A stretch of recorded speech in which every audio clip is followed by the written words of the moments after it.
મનુષ્ય દેહને પામીને જે જીવ રોકડા ભગવાન રૂપ સંત સદગુરુને સેવે છે અને એની સેવનાથી એટલે એના સત્સંગથી સત્ય સૂજે છે. સત્ય નામ ઈશ્વર છે ને ઈશ્વર નામ મનુષ્યમાં રહેલું શુદ્ધ ચૈતન આત્મા છે. જેને જાણવા માટેનો ઉપાય ગુરુગમ લક્ષ્ય છે. જે ગુરુગમથી ગુરુ તત્વની ગમ પડે છે. શબ્દથી શબ્દનો અનુભવ ઉઠે છે.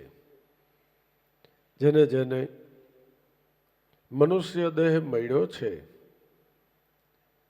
એ સર્વહંસો આ અધિકારને પ્રાપ્ત થયેલા છે જ. એટલે ઈશ્વર માત્ર મનુષ્ય માત્ર ઈશ્વર પાત્ર છે. જેને મનુષ્ય દેહ મળ્યો એ જીવ જો ઈચ્છે, જો એવો કંઈ પ્રયત્ન કરે તો એ ઈશ્વરને પ્રાપ્ત કરે છે. પણ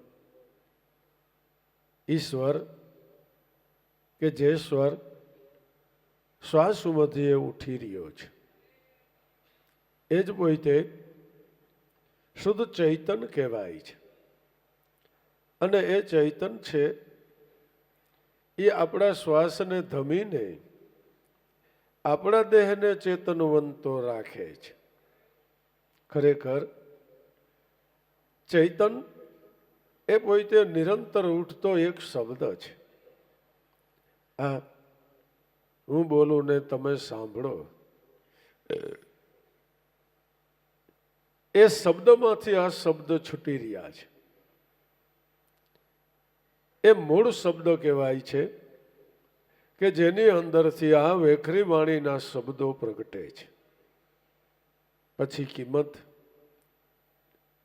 તો એમાં જે સ્વરૂપને પ્રાપ્ત કરાવનારા શબ્દો છે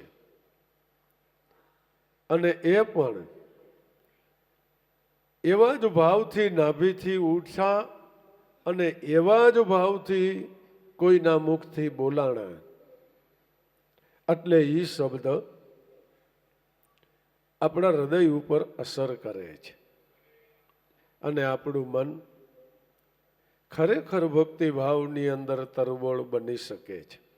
આ શબ્દમાંથી શબ્દ છૂટે એ શબ્દો કી છે ઢગ ઢેરિયા, પણ જે શબ્દમાંથી શબ્દ છૂટે જો ઈ કોઈ ઓળખાવે તો ઈ હોય ગુરુ મેરિયા. આપણે કોઈ અટકળમાં નથી, આપણે કોઈ અનુમાનમાં નથી. આપણે નક્કી નિશાને પંથ કાપી રહ્યા છીએ. વેદ આધારિત, ઋષિકાળ આધારિત જે સત્ય જ્ઞાન ચાલ્યું આવે છે એ જ્ઞાને આપણે સૌ કોઈ ગતિ કરી રહ્યા છીએ. ખરેખર એ આપણા હંસની કોઈ પ્રબળ કમાઈ કામ કરી રહી છે. નકર બાપા સત્ય સૂજવું તો એક બાજુ રહ્યું, સત્યના શબ્દ આ વેખરી વાણીના એલા ભાઈ ઈ કાને પડવા દુર્લભ છે. એની બદલે આપણે